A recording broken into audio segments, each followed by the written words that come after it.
and has had quite a lively time before the race has started. Joy and Fun, pony to the start, resaddled when he got there, and then playing hokey cokey with the stalls. But he's in now, so we're all set for the King Stand Stakes. 5 furlongs, 23 runners.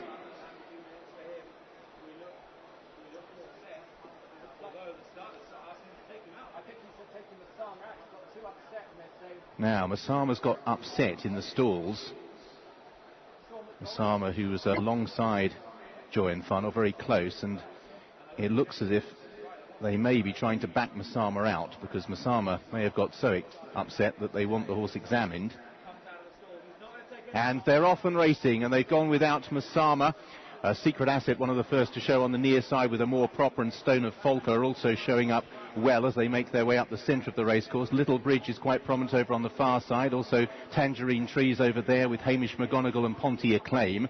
Stand side Dinkum Diamond, Soul Power currently sits in midfield as they make their way down towards halfway. Tangerine Trees and Little Bridge it is who show with Ponty Acclaim. Night Carnation, Margot did, Hamish McGonagall pushed along. Bated Breath over on the far side with Hortensia and Stepper Point, Monsieur Joe. More towards the near side. Trying to do best there is Amour Propre with Soul Power, but action's out in the centre. Tangerine Trees leading Little Bridge. Ponty Acclaim, Hortensia, Stepper Point, Bated Breath with the pink cap. Also staying on his Spirit Court. Soul Power doing best of the near side group. It's Little Bridge for Hong Kong who leads the King Stand from Bated Breath. Soul Power trying to come home strongly for Ireland, but driven out towards the line. It's Little Bridge for Zach Purton. It's going to win for Danny Shum, the King Stand for Hong Kong. Bated Breath was second. Soul Power next. Big Run Medician Man, and also Caledonia Lady, who stayed on late in company with Spirit Courts.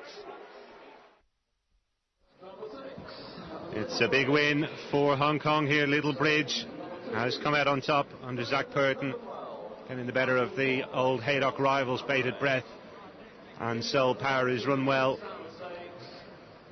Well, it has to settle for minor honours once again. Winner drawn in stall 7, and from an early stage in the race, Jason, they seem to gravitate towards the far side, certainly middle to far side, and the eventual winner just bursting through there.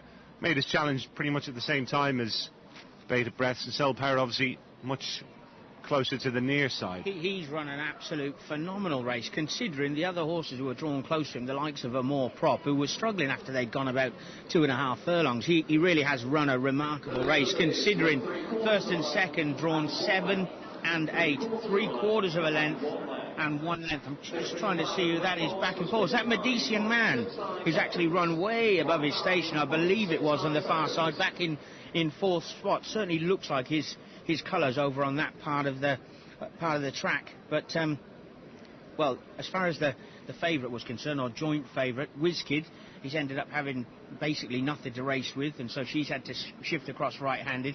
And your favourite, Hortensia, right to just give her out the negative. She just wasn't happy. I don't know whether she hasn't travelled that well, but she was just a complete fidget and not happy. I'm sure the team here at Ascot will be absolutely thrilled by this result, because they've done so much in recent years to promote the international competition. Obviously Black Caviar is the high-profile visitor this time around, but that's a big win, and maybe we might just see a few more coming across from Hong Kong now. Oh, for sure. They're not scared, especially with the sprinters, to pitch them in against our best. They feel that they have the best. It's the Aussies who feel they have the best. We know that we just can't quite cut it at the very top international sprinting level sometimes, but this is a good performance. What I'm a little bit disappointed is Little Bridge and Joy and Fun, their form over in Hong Kong have been intertwined, and they've been regularly beating each other.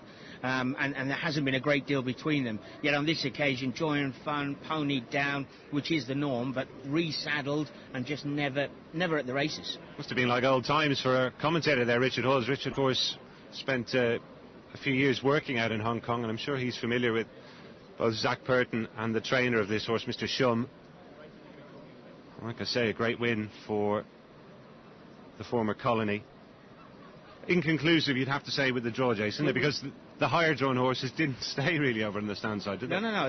Listen, after they'd gone a furlong, we were amazed that nobody decided to go one way or the other. It was like everybody had decided the middle to far side of the track was definitely the place to be, or maybe that's just where the race loaded up pace-wise. we will get the times of what Little Bridge has run up there, because capable of breaking 56 seconds over at Charlton, but under a different sort of condition completely. Bowling track flat and very, very quick ground. Starting prices, I think, are just coming through. Let's go back to Matt. The second Hong Kong winner at Royal Ascot, following on from Cape of Good Hope, who of course won the big sprint when Royal Ascot was held at York. And if you're a Black Caviar fan tuned in from Australia,